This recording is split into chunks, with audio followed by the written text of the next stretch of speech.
నమస్తే ఫ్రెండ్స్, నేను మీ Sravani Harsha. Welcome back to our channel. ఇవాళ మన కథ ఆడవాళ్లకు ఇంట్లో పనే ఉంటుంది, రోజంతా తిని ఖాళీగా కూర్చోవడమే అనుకునే కొడుక్కి బుద్ధి వచ్చేలా చేసిన అత్తా కోడళ్ళు. కథని చివరి వరకు వినండి. నచ్చితే లైక్ చేయండి. ఈ కథ పైన మీ విలువైన స్పందనని కామెంట్ రూపంలో తెలియజేయండి. తల్లి, కొడుకు, కోడలు ముగ్గురు డైనింగ్ టేబుల్ దగ్గర కూర్చొని టిఫిన్ చేస్తున్నారు. ఈ రోజు ఏం వంట చేశావు అని తన భార్యను అడిగాడు రవి. బెండకాయ ఫ్రై, టమాటా పచ్చడి చెప్పింది సిరి. ఎప్పుడూ అవే వంటలు ఎందుకు వండుతావు? ఇంట్లో నువ్వు చేసే పనేముంది? ఖాళీగానే ఉంటావు కదా, కొత్త వంటలు నేర్చుకుని చెయ్యొచ్చు కదా అన్నాడు రవి. అలాగే నేర్చుకుని చేస్తాను, నీరసంగా చెప్పింది సిరి. ఇంతలో వంటింట్లో కుక్కర్ విజిల్ రావడంతో టిఫిన్ చేస్తున్న సిరి మధ్యలో లేచి వంటగదిలోకి వెళ్లి చూస్తుంది.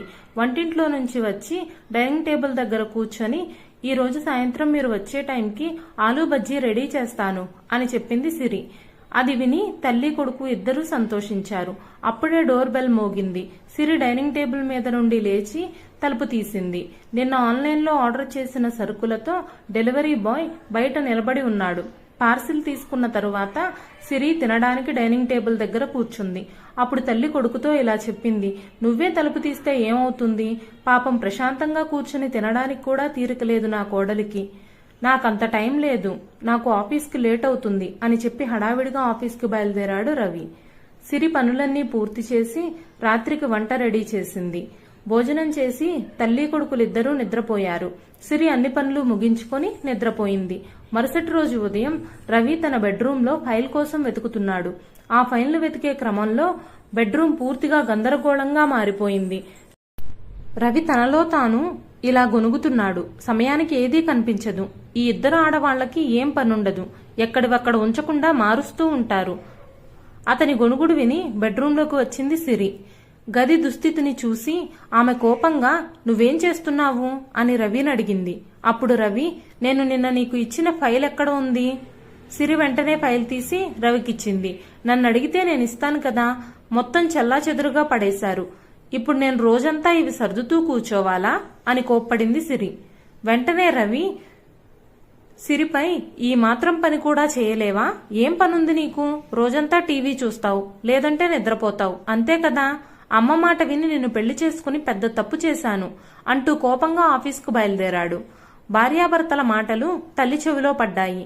సిరి తప్పు ఏమీ లేకపోయినప్పటికీ రవి తనపై అరిచాడని సిరి ఏడుస్తూ ఉంది. అత్తగారు సిరి దగ్గరకు వెళ్లి తన్ను సముదాయించే ప్రయత్నం చేశారు. రవి అన్న మాటలు ఏమీ పట్టించుకోకు, వాడు కోపంలో అలా మాట్లాడుంటాడు తప్ప ఉద్దేశపూర్వకంగా కాదు.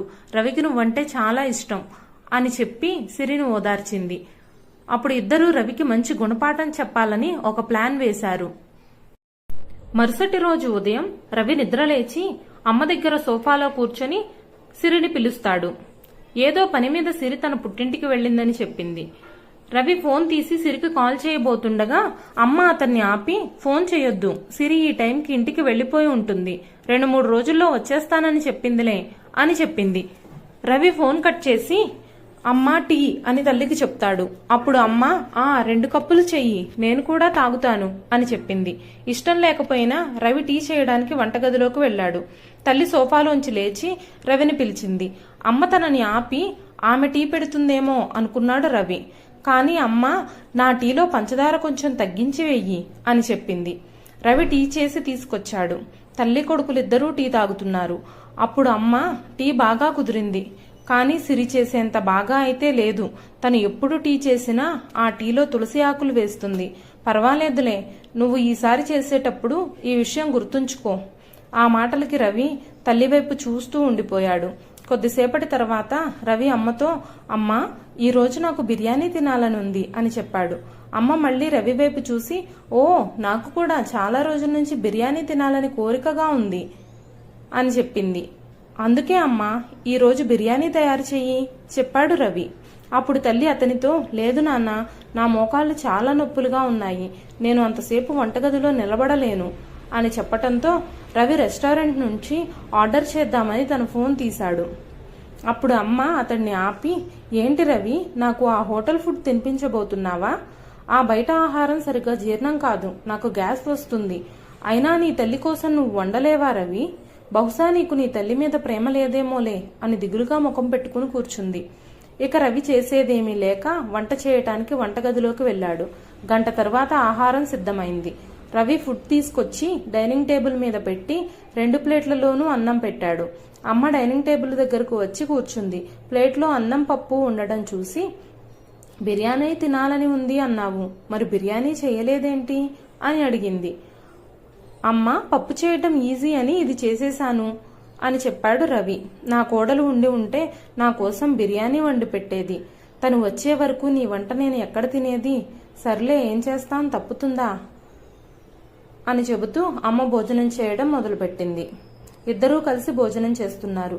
రవి మొదటి ముద్ద నోట్లో పెట్టుకోగానే అమ్మ అతనితో, అయ్యో, పప్పులో ఉప్పు తక్కువగా ఉంది, వెళ్ళి ఉప్పు తీసుకురా అని చెప్పడంతో రవి లేచి వంటగదిలో ఉప్పు తెచ్చి అమ్మకిచ్చి మళ్లీ తినడానికి కూర్చున్నాడు. మళ్లీ మధ్యలో అమ్మ దగ్గటం ప్రారంభించింది.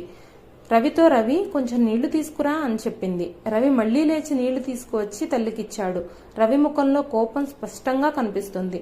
తిరిగి భోజనానికి కూర్చొని అతను ఇలా ఆలోచిస్తూ ఉన్నాడు. సిరితో నేనెప్పుడూ ఈ విధంగానే ప్రవర్తించేవాడిని, కానీ తన ముఖంలో ఎప్పుడూ కోపం, చిరాకు కనిపించలేదు. సంతోషంగా చేసేది. పాపం, తను లోపల ఎంత బాధపడి ఉంటుందో. ఇదంతా ఆలోచిస్తూ భోజనం చేశాడు. అమ్మ అక్కడితో ఆగలేదు. భోజనం చేసిన తర్వాత రవిని గిన్నెలు కడగమని చెప్పి ఆమె విశ్రాంతి తీసుకోవడానికి తన గదిలోకి వెళ్ళింది. కాసేపటికి అమ్మ మళ్లీ రవిని పిలిచి, టాబ్లెట్స్ వేసుకోవాలి, కొంచెం నీళ్లు తెచ్చిస్తావా అని అడిగింది. రవి నీళ్లు తెచ్చి బయటకు వెళ్లగానే మళ్లీ రవి, కొంచెం ఏసీ టెంపరేచర్ తగ్గించు అని చెప్పింది. అమ్మ ఈ పనులన్నింటి వల్ల రవి బాగా విసిగిపోయాడు. మరుసటి రోజు ఆఫీస్కు వెళ్లాలని ఉదయాన్నే లేచి కూరగాయలు కట్ చేస్తూ ఉన్నాడు. కానీ అతని దృష్టి కూరగాయల మీద లేదు. సిరి గురించి ఆలోచిస్తూ ఉన్నాడు. ఒక గృహిణి పని చాలా సులువు అని అనుకున్నాడు. కానీ నిజానికి నేను ఊహించింది తప్పు. నేను సిరితో చాలా దారుణంగా ప్రవర్తించేవాడిని. అతని మనసు పశ్చాత్తాపంతో నిండిపోయింది. ఈ ఆలోచనల్లో పడిపోయి కూరగాయలు కోసేటప్పుడు అతని వేలు కట్టయిపోయింది. వెంటనే వేలు కడుక్కోవడానికి బేసిన్ దగ్గరికి వెళ్ళాడు. ఇంతలో సిరి కంగారుగా రవి వద్దకు వచ్చి అతని చేతిని తన చేతిలోకి తీసుకుని కట్టుకడుతుంది. నిజానికి సిరి తన పుట్టింటికి అసలు వెళ్లలేదు. ఆమె తన ఇంట్లోనే రవికి కనిపించకుండా దాగి ఉంది. ఇదంతా అత్తాకోడళ్ల ప్లాన్లో ఒక భాగమే. సిరిని చూడగానే రవి చాలా సంతోషించాడు. ఆమెకు క్షమాపణలు చెప్పాడు. నువ్వు ఎప్పుడూ ఇంట్లో ఖాళీగానే ఉంటావు అని నేను ఎప్పుడూ అనుకుంటాను, కానీ ఒక్క రోజులో నాకు అంతా అర్థమైంది. నేను ఇంకెప్పుడూ అలా అనను. ఇకపై మనిద్దరం కలిసి ఇంటి పనులు చేసుకుందాం. ఇల్లు మన ఇద్దరిది అయినప్పుడు ఇంటి పనులు కూడా ఇద్దరం షేర్ చేసుకోవాలి కదా. నిన్ను అర్థం చేసుకోకుండా నీతో అలా ప్రవర్తించినందుకు నన్ను క్షమించు సిరి, చెప్పాడు రవి. అమ్మ బయట నుండి, ఆడవాళ్లు ఇంట్లో పనులన్నీ చక్కబెడతారు కాబట్టే మగవాళ్లు బయటకు వెళ్లి పని చేసుకోగలుగుతున్నారు. మీరు ఇంటికి వచ్చే సమయానికి ఇల్లు చక్కబెడతారు, తినడానికి అంతా సిద్ధం చేసి పెడతారు. కానీ మన ఇంట్లో చేసిన వంట మనకి నచ్చదు. ఏదో ఒక వంక పెట్టకుండా తినలేము. వారిని మెచ్చుకోకపోయినా పర్వాలేదు, ఇష్టం వచ్చినట్లు మాట్లాడకపోతే అంతే చాలు అంటుంది. ఇదండి ఇవాల్టి కథ. ఈ కథ నచ్చితే లైక్ చేయండి. ఈ కథపైన మీ విలువైన స్పందనని కామెంట్ రూపంలో తెలియజేయండి.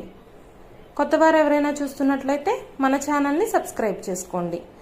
Thank you for watching.